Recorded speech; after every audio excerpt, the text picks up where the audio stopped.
So in one of the Facebook real estate agent groups, I came across a woman, Amy Downing, who answered the question I get a lot. Hey, Bill, I'm really excited that you have a podcast. I really see how you've leveraged your time. I want to do the same thing. How do we get started? And the problem is, I know what I did, but I did it over a couple-year period. I'm not really in the business of replicating that. I'm selling houses and trying to make my podcast better. And so when I saw what Amy did, I really jumped out and said, wow, that's a very reasonable price for the service that I think many agents would benefit from. So Amy, thank you so much for joining today. Give me a little background. How did you end up offering a service for real estate agents to launch a podcast? Well, my background is in marketing. I spent 20 years as a marketing director, and I got laid off from my job shortly before COVID. And during that time, I decided I didn't really want to go back to an office environment. And one of the things I was doing during COVID was listening to tons of podcasts as I was outside going for a walk, and really started to fall in love with podcasting and realized that podcasting could be a great marketing tool if used in the right way. So then I ended up becoming a podcast manager, and I helped people with launching and managing their podcasts. And then out of that, I decided I wanted to develop a very specific offer, and decided to target my marketing to real estate agents because I felt like it would be a good fit. So I help agents. Not only can I help you launch a regular podcast, but I have a program where I can help you launch a private podcast. And the difference is with a private podcast, you really only create 4 to 6 episodes of evergreen content that doesn't go out of date, is always relevant, is usually educational in nature, and focuses on a really specific real estate niche. Then you use this as an educational tool to get people to give up their email address, and you start building your email list of people who are interested in your niche real estate topic. And then you can continue to develop that relationship and hopefully even get them on the phone after they've listened to your podcast and started receiving email from you. I, in addition to having my own business, I have a team, a national team, about 45 agents underneath me. I coach agents every week, hundreds or thousands in a month. And I think that the idea of a podcast for real estate is misunderstood in that our principal activity is communicating value to our customers and our prospects. And a lot of ways we do that. We do that by seeing them in person at events. We do that by door knocking. We do that by phone calls, by text, by email. And really, podcast is just one of 2 different additional channels or methods, right? One is the pre-recorded video. So that's a way to record a message that gets seen numerous times. And then there's also, when it's broadcast live, the live interaction of a video and audio, or audio only, however you choose to do it. And so I try to really explain that all it is a tool by which you will leverage your time spent communicating with your customers and your prospects. And take the label podcast off of it, that's all you're supposed to be doing. Is that an effective way for you to do it or not? And I think that sometimes when we start putting a label and technology on it, people get intimidated. And I think that's the beauty of what you're offering is really you can kind of take away the technology part and say, if you want to launch a video, whether it be in your case, as you mentioned, a evergreen recorded version, or I'm sure you also could help with a live version podcast or a regular broadcast. It's really about communicating with customers in a way that's effective. And then you also mentioned the importance of I don't want to say capturing their emails, because that sounds like something surreptitious, but engaging with people so they leave the opportunity to continue the path or to continue the communication for those that are interested. So let's talk a little bit about the technology that goes into that. First off, audio only versus audio and video. What do you recommend for clients, or how do you answer questions when clients say, which one should I do? Well, for a private podcast, that would be audio only.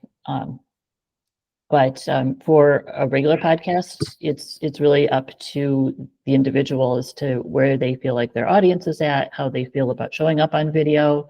They're comfortable with that. If they just want to dip their toe in and start with audio only and then switch, it just kind of depends on what their goals are. So with the technology today, it's easy enough to do either one. Yeah, so I think the main thing is to get started and to really spend some time thinking about your strategy. Like I said, I think the first step that I walk my clients through is trying to determine what their niche is, because you've got to know who you're talking to. Right. You know, it's really interesting because I have a very clear niche within real estate, probate real estate, which is a subset. The truth is that's kind of like a mega niche, and that underneath probate, there's a couple hundred sub niches that different practitioners like me fall into without realizing it, in a sense. And yet, and once you find that, it's so easy to talk. I could literally talk about probate real estate. You could wake me at 3 a.m. I could wash my face off and do an hour. I could do the same thing tomorrow and the next day. But so many real estate agents say, well, I don't know what to talk about. You know, how do you get them to find their passion? Because I know for me, I try to dig and push and prod, and some help find it and some not. I know once they find that topic, you can't shut them up. So Yes. how do you assist customers who say, I want to do one, but I don't really know what my specialty is or what my niche is? Well, that's actually the first step of my program, and I have a worksheet that the agent would complete to start to tease that out of them. I also have a list of 30 different real estate niches that I send out to people, just to give them some ideas to go on. But once they complete that worksheet, they also do a worksheet on value, where they start to understand how their, the experience that they have translates into the value that they bring to the customer. And then we spend about 45 minutes to an hour going over those worksheets and really taking a deep dive into their answers and maybe asking some more questions. And from that, I'm able to help them really see what niche they should probably focus on, and also to really start to own the value that they bring and to be able to communicate that. And that's the first step that we take towards developing the content that they would produce in their podcast. I think another area where real estate agents get tripped up is the idea of branding themselves, and the misnomer that the branding is the logo and the picture and the flyer layout and the business card layout, where, at least my way of thinking of the brand, is the value proposition that is conveyed to your customer. And there's different tools to do that. One is business cards, one's logos, one's pictures, one's a podcast, one is a video blog. And so it seems like working on what that is the hard work that once that's done, everything else should kind of fall into place. Exactly. That's such a good point. It's a little bit of a process to get it started, but I think once you start to really lean into that, then everything starts to flow from there. And that's how you start to get known as a expert in your field, or the go-to person for XYZ. Right. I mean, I have people who literally call me, weekly to be on their podcast, their show, speak at their event. And so now I'm, meeting people, extending my brand, awareness on other people's backs, because I've created that the value in the prospect's mind that they want to share with other people, and that's, I think, the goal of the whole thing.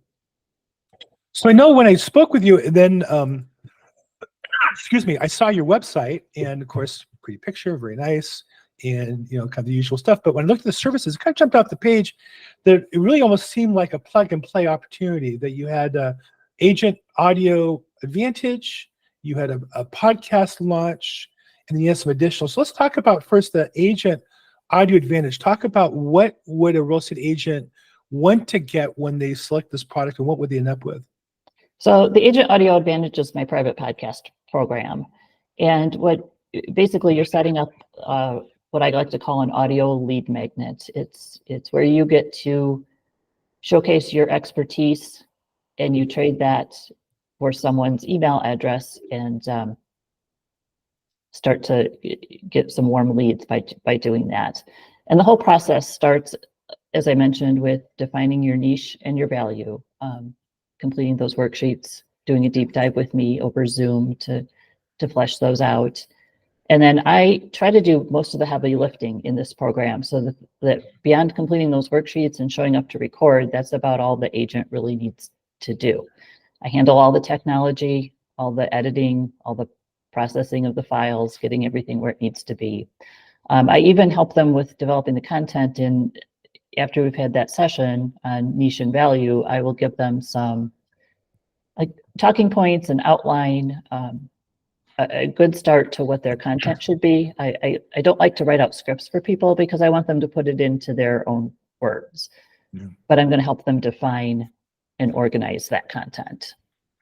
The truth is, the developing the concept is worth the price for package, separate from ending up with the audio. So that's like, to me, is the real heavy lifting. So but at the end of this program now, they've got a clear niche identified. They have some talking points on that. They've recorded 4 audios. Where does this content reside, and how does that then work for the agent to generate the business? Well, on a recording day, we actually meet online, and I have a private recording studio online to record in. And then once I've produced those into the podcast format episodes, I upload them to the platform Hello Audio, and that is where you host a private podcast. And then there's a small fee associated with that. I think it's about $17 a month, but the agent would then have that as an ongoing expense to keep their podcast going. But really no maintenance that needs to be done to that once it's up and running. Yes. And I take care of all that. And then we wrap things up by having what I like to call a marketing strategy session, because the other part of this is you've got to get your private podcast out in front of the right people. So I'm going to give them some advice on how to do that organically, and also how to work that into any other marketing that they might be doing, whether that's online or in person. And I think that's the key thing, is that marketing each piece should work together to leverage your investment, right? If you just do a podcast, it sits there. But if you have your database put together and you do an email campaign, and the email campaign promotes the podcast promotes whatever you're sending out via email, then 1 + 1 = 3 or 4 instead of 1 + 1 being 2, and so much work. Oh, exactly. Once I heard somebody recently kind of describe marketing as like playing with a piñata. You know, like the first time somebody hits the piñata, nothing happens the first couple of times, but then once it breaks, it's exploding and raining down candy. Kind of like with your marketing, like once it all starts to take off, it's the snowball effect. It just keeps going and going. I feel like I'm in the front end of that piece. It definitely feels like momentum's turned in my direction when vendors are offering residual income, and YouTube's paying me now for the channel after all the time I put into building it. So, and then you have another product, which is a podcast launch separate from the Agent Audio Advantage. What's the podcast launch product? That's for somebody who just wants to do more your traditional podcast. I will help them with everything they would need to put that together. And that can be kind of customized depending on what level of support somebody needs. If they need ongoing support, I can edit episodes for them and upload them to their host, and take care of writing show notes, and help them choose music, help do their cover art, all the little pieces that go into putting the show together initially. There's a lot of little pieces, and I don't think you ever really know how much it is. I was fortunate. I had a great couple of years where I was reinvesting money and built mine, and it was a lot of work to figure out what to do, to get somebody to do it, to pay them to do it. And I think having a set budget and knowing what that's going to be ahead of time, and having somebody lined up to help you get that done should be a big relief for people who can afford to invest something in their business towards that area. So that's why I saw this as being such an interesting offering, and one worthy of consideration for agents who you have to have money to invest in your business to make it make sense, but and then you have to have the time from there to continue it and keep it going. But I do think it's something that everybody should have a plan to increase their communication with their prospects and customers, and audio and video are ways to do that. So, Amy, what do you see as the biggest challenge that holds agents back from getting started in this process that you solve? Meaning the people who use you, they didn't do it before you, they did do it after you. What was it that you solved? What's the impetus, or what's the the problem that you're helping them address? I think people like the idea of the podcast, but they just get overwhelmed by all the little details, all the technology, just everything that needs to be done, and they don't know where to start. They don't even know how to take that first step. And I have 3 podcasts today, and I'm really proud of the work we've done with them, and they're driving my business. And people ask me, how do I do it? I'm like, I'm overwhelmed trying to explain what I did. I can't do it.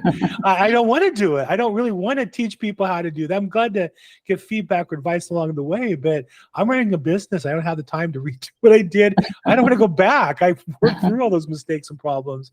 So I think you're right. I think having a step-by-step process that you have, and then being able to turn it over to somebody else and not have to take it over, is probably the biggest advantage. So, well, Amy, I do appreciate. Now, if anybody wanted to connect with you, what's the best way to meet with you or chat with you, or kind of get a flavor or a sample of you before they make a decision? Where are they going to find you?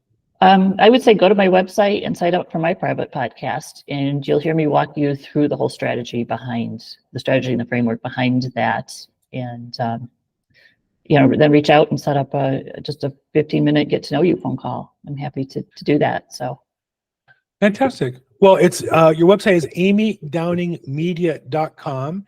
amydowningmedia.com. We'll put that into the description as well. And Amy, thank you so much for taking time today to share with agents a pathway that they can go from, I wanted to have a podcast launched. I think I should do one. I've been saying I should do it for years and haven't done it, to actually getting it done by working with you. So thank you so much for your time today. yeah, thank you.